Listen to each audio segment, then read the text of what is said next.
As I say, welcome to Quiet Confidence in Loud Rooms, from self-doubt to self-leadership using your values. And we're going to focus on what matters most to you and why that is so important. You'll see as we go through how that becomes relevant and hopefully allows you to think of a different way to look at values and how they can help your self-leadership skills.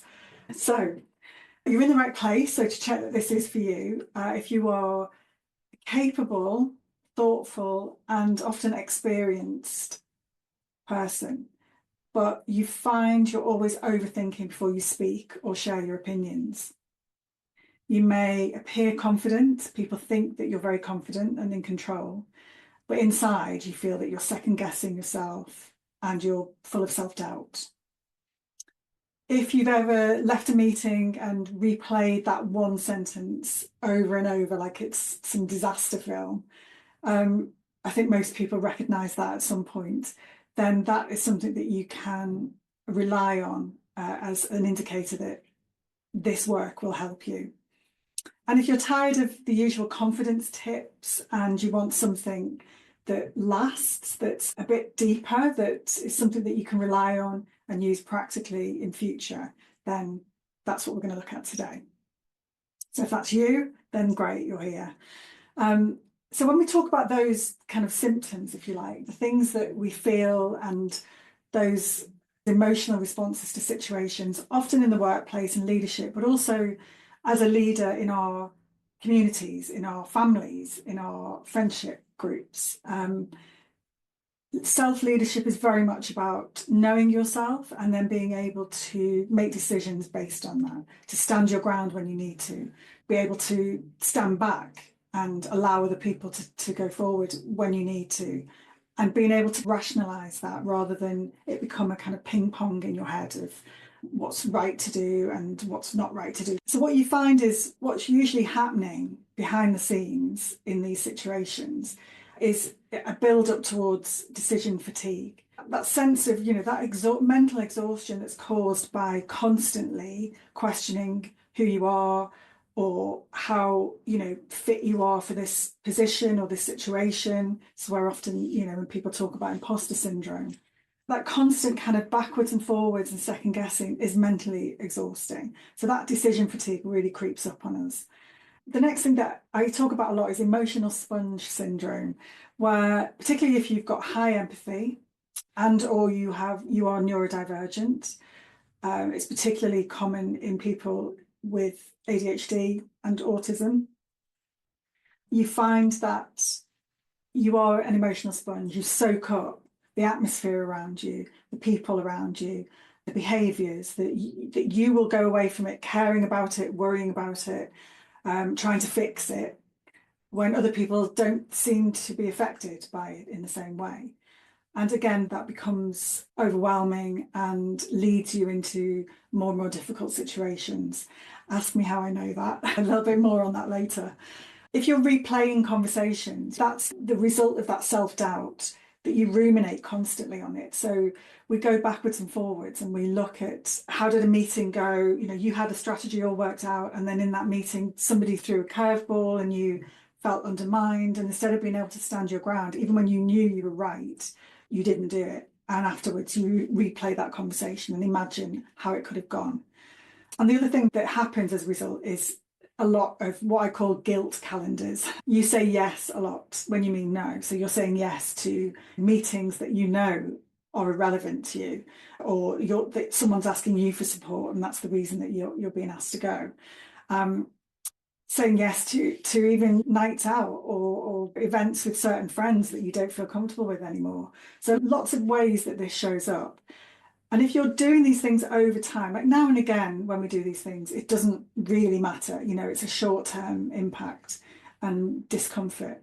But when it goes on and we don't recognise it and think about it and stop it, we build to this sense of what we call the Swiss cheese effect, which comes from management theory and organisational development world. But it's really a useful idea because when we think of Swiss cheese and all of those holes in it, you're usually, you know, if something slips through one of those holes, there's usually a piece of cheese that stops it next, you know, if you've got those slices. But when those slices line up, the holes are aligned and mistakes happen, emotional responses happen. And what happens as a result then is that we don't have those internal checks. And you see it all the time in the workplace when people get emotional all of a sudden, or there's an argument, or there's real anger, or there's an explosion of emotion. Those things are built up over time, and it's this Swiss cheese effect. So what we're looking at doing is trying to give you the ability to actually recognise where those holes are and put something in place to stop it getting any worse. And when awareness is the first step of self-leadership, and once you know that, and you're aware of these things, then that's a huge step in itself to being able to use your internal system to work properly. So most leaders don't lack strategy or ability.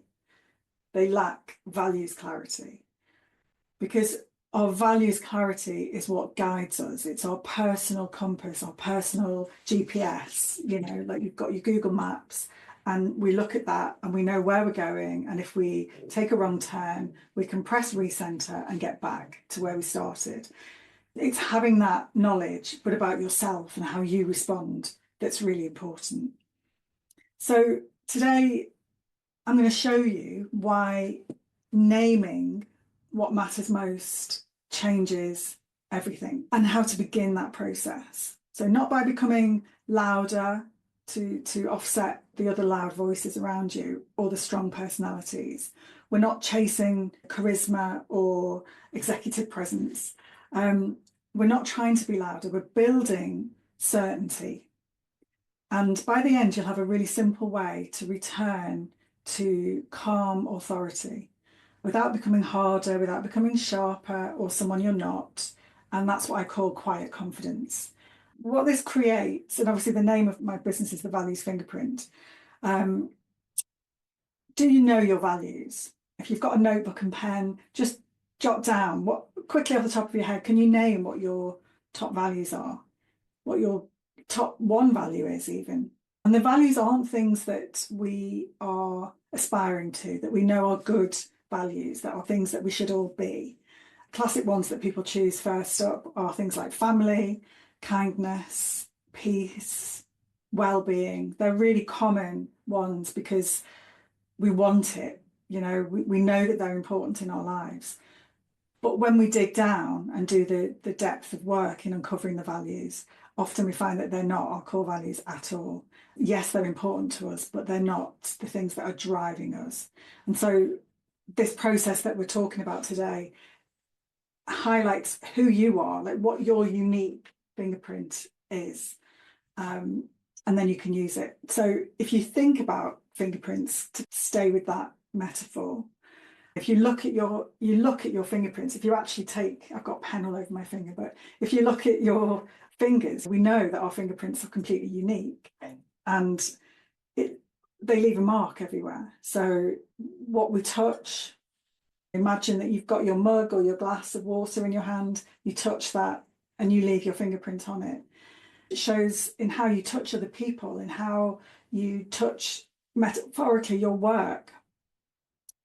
Your values work in exactly the same way. So you leave them in your emails to other people, to colleagues, to friends, in your tone of voice. Your values are there. That values fingerprint is there. You leave your mark, just as if you're grabbing the nearest glass. You leave it in what frustrates you, what angers you, what you're prepared to stand up for.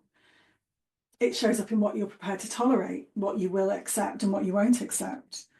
It shows up in what you protect. And they're formed over time through experiences, through all of those moments of pride, of injustice, of discomfort and comfort and disappointment, all the kind of things that we experience through every stage of our life. Those values, those core values, that fingerprint, those 5 are created, and they are driving you, whether you know it or not. They are driving you, and they show up everywhere, just like that thumbprint on your glass. So isn't it important to know what they are? It's important to know what they are and how we can use them. Because once we know them, that self-awareness is that first step to empowered self-leadership, which then becomes empowered leadership in whatever capacity that is, as a leader of teams, as a leader of a group or community, as a leader of a family. Most people, we're all aware of values. We hear that word, and it's one of those words, unfortunately, that is often used incorrectly and is thrown around.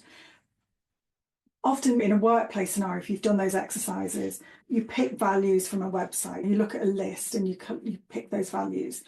People choose aspirational words, like what do we want to be? What, as I said before, kindness, well-being, family. Who doesn't want family as one of their core values, one of their drivers? Because doesn't it feel bad to not have family driving us? But for most people, in fact, of all the people that I've worked with, and I've worked with in the hundreds now, I think only 2 people actually genuinely had family when we did the work and we uncovered their values, that actually had family as one of their core value drivers. Often corporate language is used. So, these words are plucked out and we see those laminated posters and the bans on websites and all the rest of it. And those are created and people might have an away day where they do all this work, but then nothing happens with them afterwards. We're not using them as a practical tool. And it's such a waste because they are such a powerful tool to keep coming back to and manage yourself, your emotions, your anxieties, your frustrations. It's a really powerful tool. And often people confuse personality with principles, again, particularly in the workplace where we rely on, things like disc profiling, Enneagrams, Myers-Briggs assessments, Ocean, whatever it may be. Yes, they are useful. They're a really useful insight, but they are quite surface level, particularly things like DISC, where someone's given a label of responding a certain way. You're a red or you're a blue, but actually why is the thing that's missing, and it's the why that you need to make things stick. I've drawn out the things that I think are the 3 keys to effective leadership. So connecting values to actions. So understanding why you feel the way you do, why you want to do the things you want to, what's driving you forward, and then connecting those values to your actions. So connecting those dots, like the old pictures that we used to do as kids. Then being able to communicate those values clearly, being able to articulate why. Again, it's the why that's really important. Why something matters, why you're asking people to do something, rather than presuming that what's important to you is important to them. One example, a multi-academy trust that I worked with, the CEO of that trust was having some issues. Some of the staff were fairly disgruntled, and they had it was a big trust, and they had really strong, clear values across all of the schools. All the children and the teachers knew them. So, for example, one of theirs was respect. And yes, you would ask somebody and they'd say, we speak to each other politely, we listen, kids open doors for adults and all those sorts of things. And yet this lack of communication over expectations had built and rumbled on over time, so that the teachers felt very disrespected by their CEO, who would send an email on a Sunday afternoon to say, oh, whoops, this has got to change tomorrow. Can you redo the lesson plan or the meeting plan that you've worked on all last week? They felt that was a disrespect of their time, where the CEO felt that she'd asked them to do something. Why weren't they doing it? Why weren't they doing it right? Once we actually look at the why behind it, so why this CEO felt that wasn't working, why the teacher felt that respect wasn't being shown because of what had driven her and what had brought her to that situation, then it became clearer. And all of that conflict, that tension just dissipates because there's clarity. And clarity, as Brene Brown says, clarity is kind. Clear is kind. Clarity is kindness. You need it in order to work without tensions building. And then the last one is embedding those values through structured follow-up and strategy. So again, you can look at, for example, respect. If you're working in a team, Once you know your own values and what's driving you, you can work with your team or your colleagues to understand what drives them too. And then how do we all connect about the shared values of this team or this organization or this community or this family or whatever it is, understanding the shared values of that team specifically and how they relate to each person is time really well spent, because then everyone's bought in, everyone understands what's expected, why, and how they connect with it and how they can make that work. So it gives a lot of self-leadership, but also accountability. So before we start, I'm going to introduce you to this process and how it works and how you can start to think about making this work for yourself. I'm looking at things from my perspective after over 25 years experience in story industry. So I worked in film and TV. That was my first career. And I was a script editor, producer, a writer. So always concerned with story development. You know, it's a study of human psychology. It's a study of understanding exactly how people show up, why they say the words that they say, how they hide emotions, how they respond. There's a deep psychology in writing and in good writing. And I then went on to university setting where I was there for 10, 15 years teaching those writing skills and those communication skills to students. What I began to understand was the connection between emotions and story, and how we are hardwired as humans to learn by story, to understand each other through story. And so I brought my specialty, my experience in storytelling and unpacking stories to the world of values, so that actually we have that depth where it gives a real sense of identity of who you are at your core. And I've had quite a varied career. But what pushed me into this world was ending up in a very toxic work environment. Completely pulled the rug from under me. I didn't expect it. As an adult, to actually be in an environment where you were surrounded by people lying and working against the system for their own ends rather than for the good of other people. And so that was a kind of long, protracted process. It went on for many years. And what I learned from that process was that I didn't understand myself. I didn't understand the values that were driving me at that point. It was only after I left and I moved away from that world and I did some development work and I retrained as a coach that the light bulbs were going off all the time. And I understood that how important knowing what's driving us is. Because what I learned in uncovering my own core values was that honesty, for example, was my strongest value that related to so many things. And when I understood that, I then could make the connection between the way that I felt in that workplace every single day and how it came to the point where just the tiniest things, like an email where this particular colleague would be abrupt with me, that would trigger all of these responses in me that were really heightened: stress, anxiety. Once I understood that honesty was one of my core values, amongst others, it just dissipated. It became so clear. But now I'm very grounded in who I am and why. So it's not just a case of telling ourselves, oh, well, I'm a really honest person. That doesn't mean anything if you haven't made the connections in your brain for your brain to understand, oh yeah, I know exactly why honesty is your core value, and it's embedded. It becomes like a muscle memory almost as you understand yourself more. So that journey from working with stories, that connection between emotions and stories is then built into values and the coaching work. And it's what makes it have the depth that it has, and also what makes it quite unique and interesting, I think. So we're going to move on to look at how my process works and how you can start to think about your own values. So if you've managed to jot down, what do you think your top values are? You can start to think about how that shows up and how that works. So there are 5 steps to the process of uncovering your core values to create your values fingerprint. As I say, that hand. It's very sunny today, so we're really backlit there by the sunshine for a change. So I'll do that hand. But those 5 fingerprints, your unique values fingerprint, which you take with you everywhere and you leave everywhere and you show everybody all the time. So that's step one, is naming what matters. Step two, give it meaning.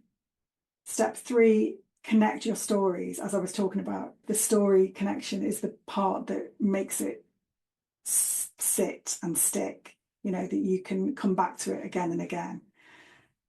Step four is, I call it map it and file it. So that's about embedding it, creating evidence for your brain so that your brain can easily retrieve that evidence when you need it.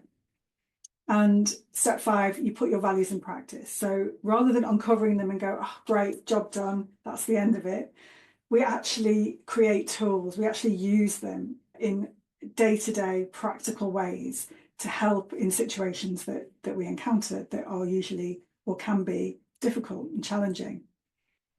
So we look at our values as there are three types of values.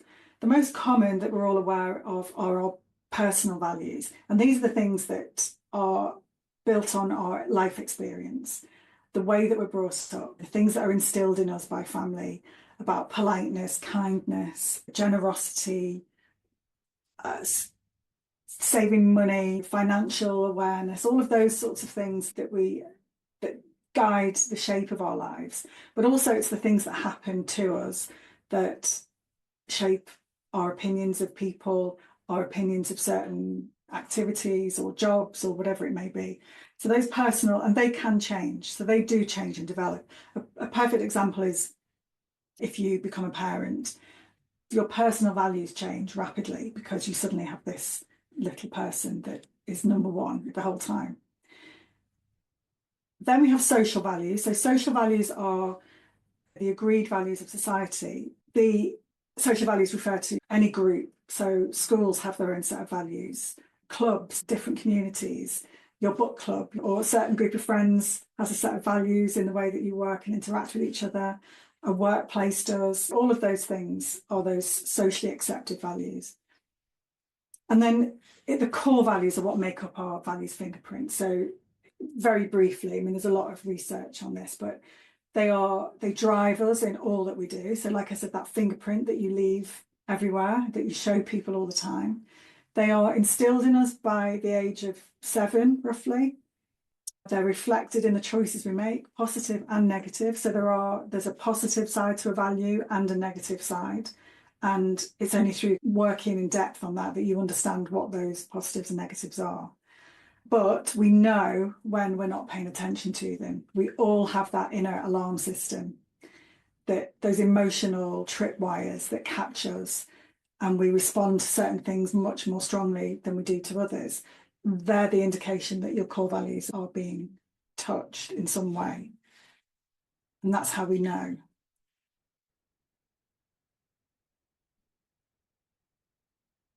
So we name what matters is the first step.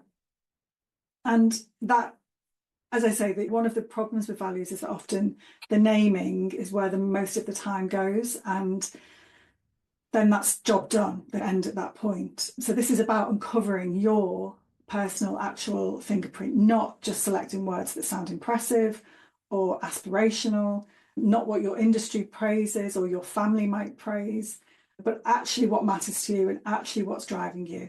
And again, from experience of working with people, always, I think, in fact, always, even people that have really got a strong sense of their core values already, there is always at least one that is a surprise to them, always. And once you find that missing piece, the jigsaw, everything falls into place. You can connect decisions that you've made across the years, throughout your whole life. You'll see the same values at play in one way or another, and in the choices that you make. So the next stage is to give it meaning. So we spend time working out what the definitions of those names are specifically to you. Respect to one person means something different to someone else, as we saw in that example of the CEO and the teacher. Another example is a recruitment company that I worked with, the sales team, and they're about 10, 12, a very much values aligned team. They were in a really good place. And we did the exercises to uncover their own. And then we brought it back to the team. So they already had some team values. But what was interesting was the different definitions of it, and they'd never really dug that deeply into it. So one of their values was flexibility.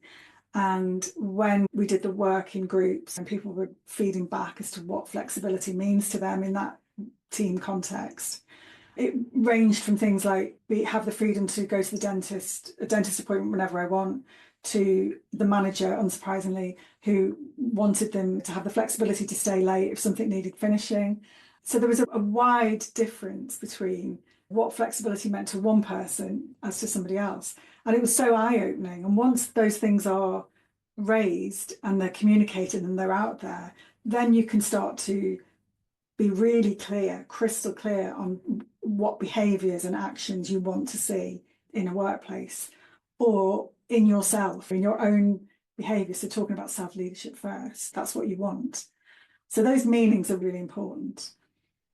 The next stage is to connect your stories. And this relates back to what I was talking about before. So that the power of our stories and understanding the connection between them. And that's what I do that is unique. I would say unique, but certainly I would guess unique. I've not come across anyone else that does it in this way. But when you connect your stories to your emotions, you begin to understand why certain people or certain voices or certain situations trigger you, make you feel uncomfortable, make you feel more anxious. And rather than blaming yourself for those feelings, you actually start to create an understanding of, oh, okay, I know, like I did with the emails from that colleague. Now I can think back to those emails and I knew that this guy was being dishonest with me. At the time, I didn't make that connection. And so what I ended up doing was blaming myself. Like, why am I the only one that gets upset by this person and no one else seems to be as upset? And the reason is that my core values were different to theirs. There's no hierarchy in values. All values are equal. But it made it clear that my reaction was based on honesty being triggered every single day. And for someone else, honesty wasn't one of their core values. It doesn't mean that they're a dishonest person, but it means that they're not triggered by the lack of honesty or the damage to honesty around them. They can overlook that, but there'll be something else that would trigger them in the same way that wouldn't trigger me. We're all impacted in that way. So connecting your stories is a great way to make sense of it all. And that's often one of the biggest comments that I get most often from people is that now everything makes sense, that you can look back at situations and you can draw a line, you can just connect them and understand why, because the stories are the same. The emotions behind the stories are the same.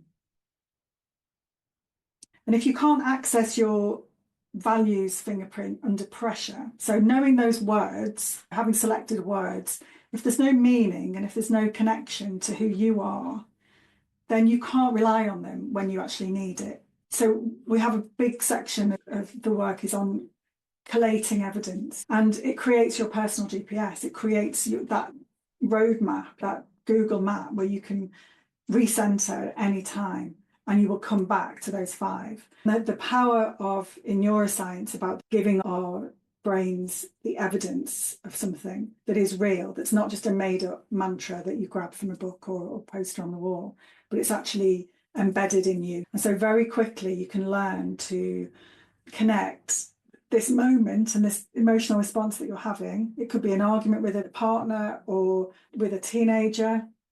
It could be a friend who's really upset and disappointed you and you can't really figure out exactly why. You can come back and do this work and you will find the answer. Every single time you will find the answer. And immediately you start to relax, you start to recover from it. And obviously sometimes, there are big things that happen and we can't avoid those. But what I found, both personally and with working with many of the people, men and women, is that it's the knowing, the understanding, and the fact that it's real. You believe it and your brain believes it because that evidence is real. That's what makes it work.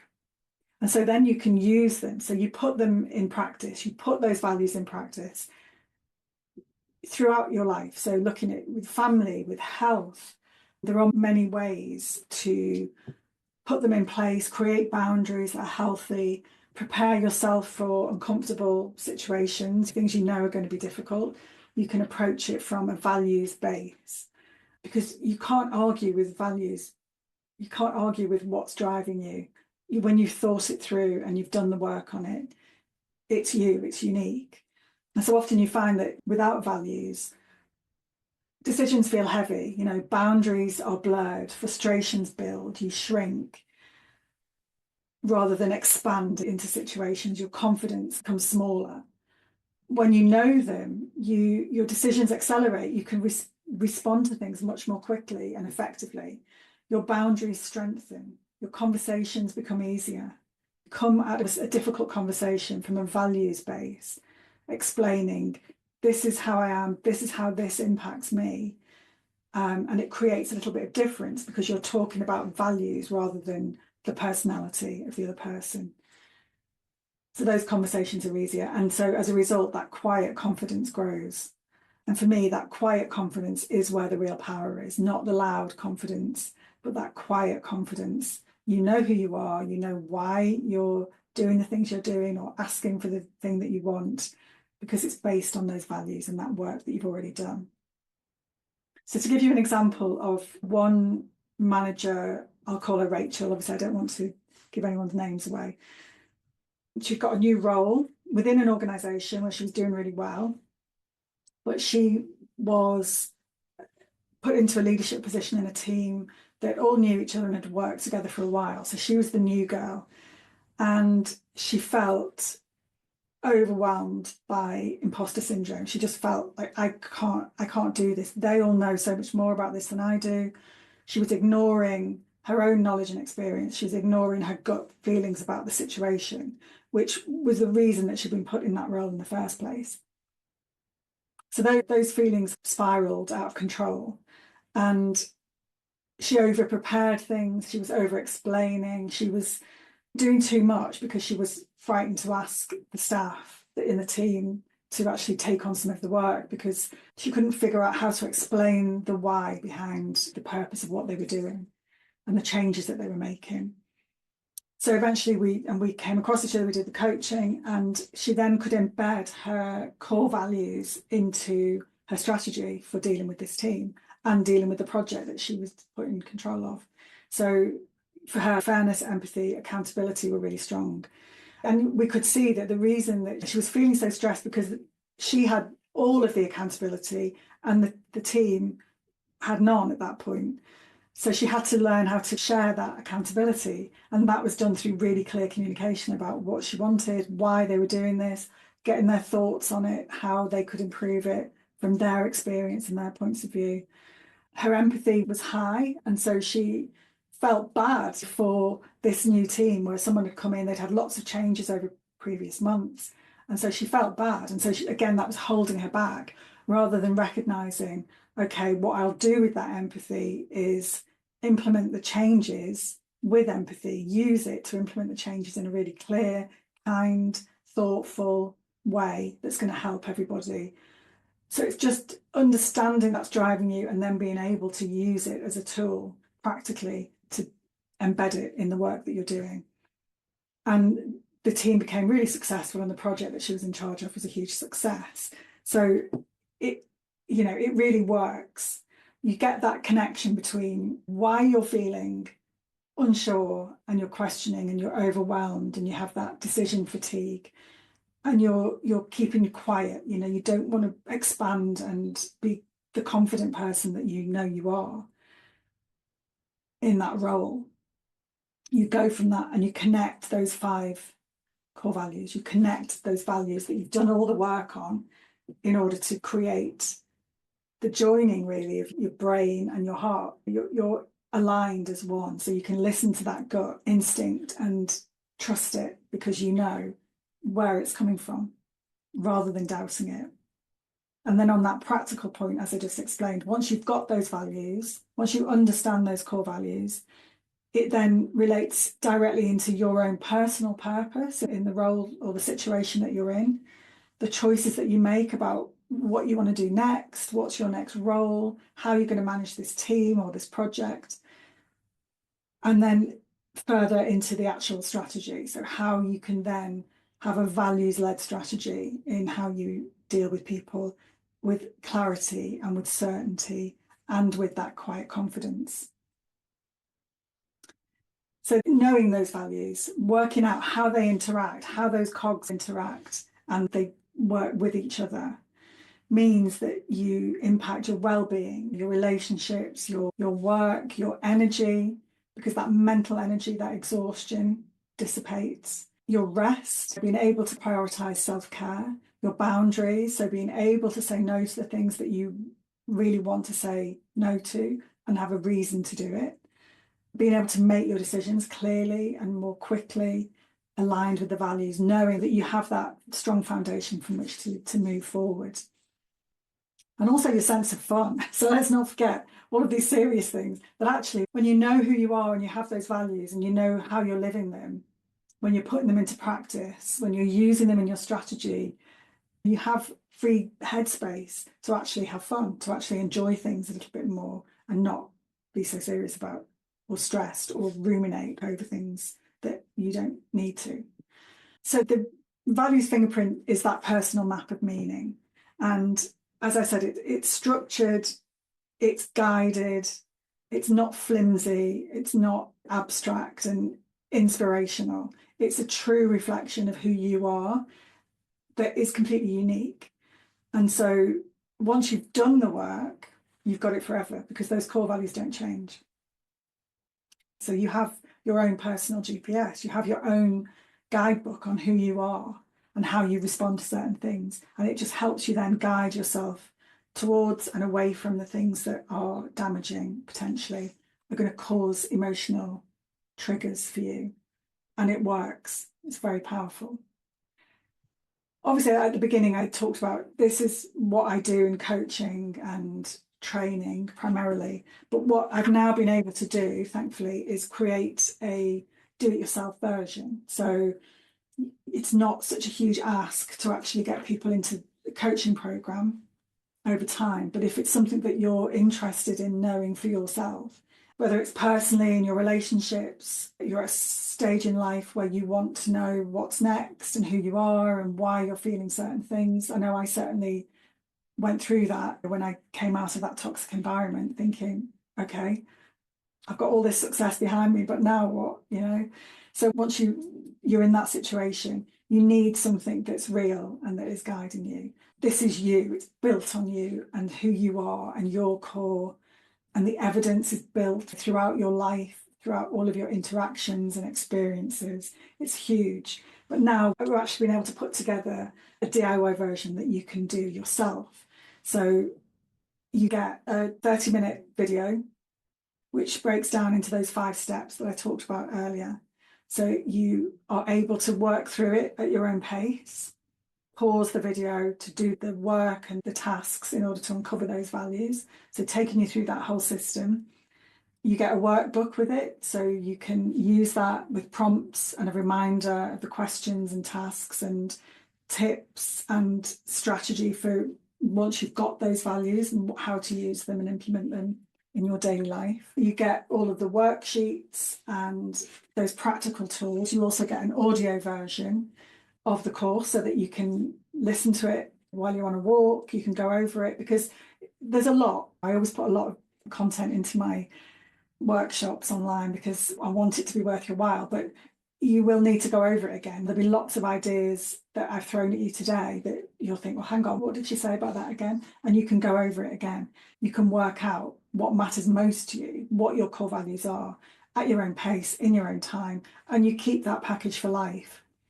The other thing that's really exciting is that you get, as part of that, you get a 30-minute reflection call with me, one-to-one. So once you've gone through the process, you have 60 days to book that reflection call and we can talk through what you learned, what you struggled with, if you've got any questions at all. You get all of that in that reflection call. And that's where you get the opportunity to ask those questions and get that feedback and guidance from me individually. So it takes you through those 5 steps that we worked through that will build that super strong foundation of knowledge and give you that trust in yourself so that you then have the quiet confidence that you need to be a self-leader first, to know yourself and then be able to lead with confidence in any environment because you know who you are, what's driving you, and what you want and what you need.